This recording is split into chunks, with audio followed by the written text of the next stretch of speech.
Hello and welcome to the Money and Markets Show. Thank you so much for being a part of our community. Now, we know for sure that our government relies heavily on tax collection to do government business.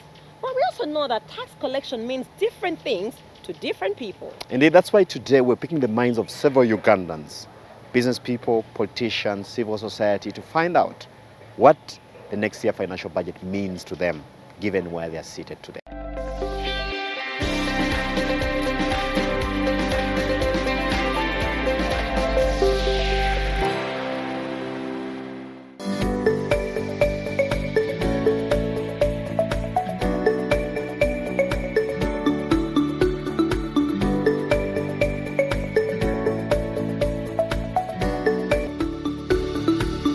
I think from what I have heard so far, I'm comforted by one thing, that the level of domestic borrowing is going to come down, because we are very concerned about public debt. The rate at which debt is growing is very, very concerning, it's very worrying to us.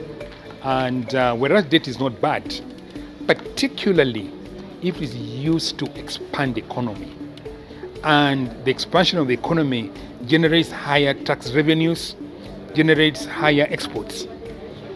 That is good because you have the capacity to repay whatever you borrowed. But if the debt that you are contracting is not expanding the economy, is not generating additional revenues, is not generating additional exports, then that's where the worry is. So we need to make sure that whatever money we are borrowing actually is productively used. The borrowing that is dangerous is a borrowing that is going to be used for consumption, buying cars, what have you. So we need to ensure that all the money we borrow is invested in capital projects, and there's value for money from those capital projects in order to generate higher growth in the economy, generate more tax revenues, generate more exports, so that we can sustainably maintain our debt. So that, to me, that reduced borrowing by government is what is important in this budget.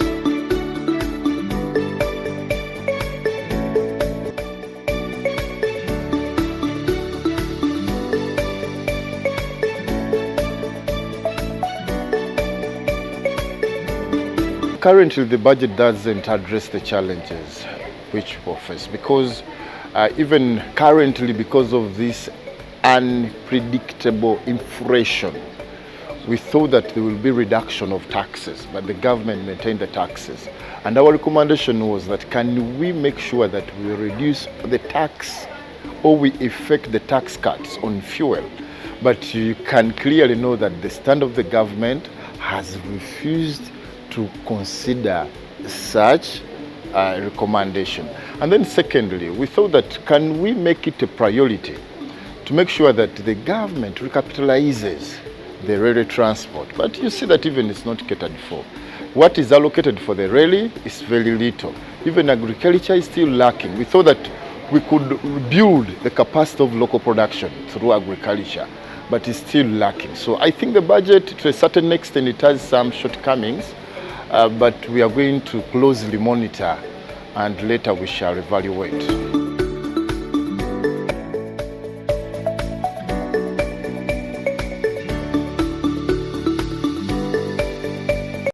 Basing on what we have been engaging through the East African Business Council, these governments have invested and have allocated a lot of money in strengthening and improving the infrastructure, mainly the railway.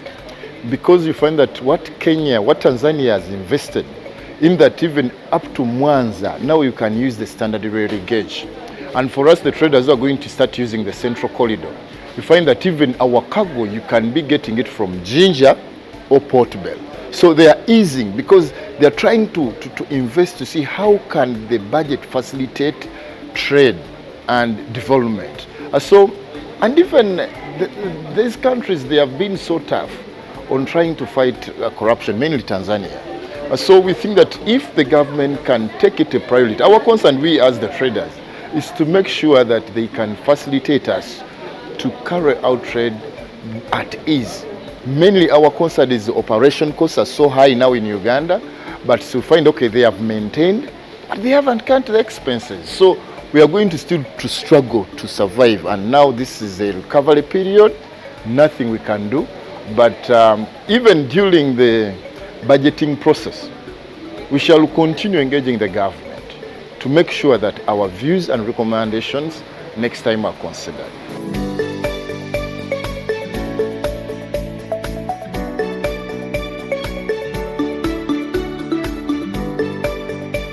Only what we can advise the government, this is a very tricky situation.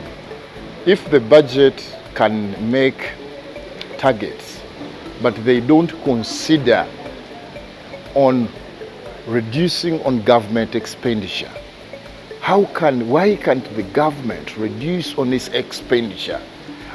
And then you're saying that let us tighten our belts.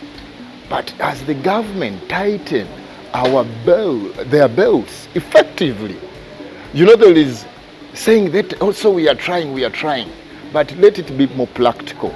Secondly, we need to see that businesses need to be facilitated. We just coming from COVID-19, and then with this inflation, more businesses are going to collapse. So let the government listen to different stakeholders. Several engagements can assist in formulation better policies, which we think are very vital for this nation.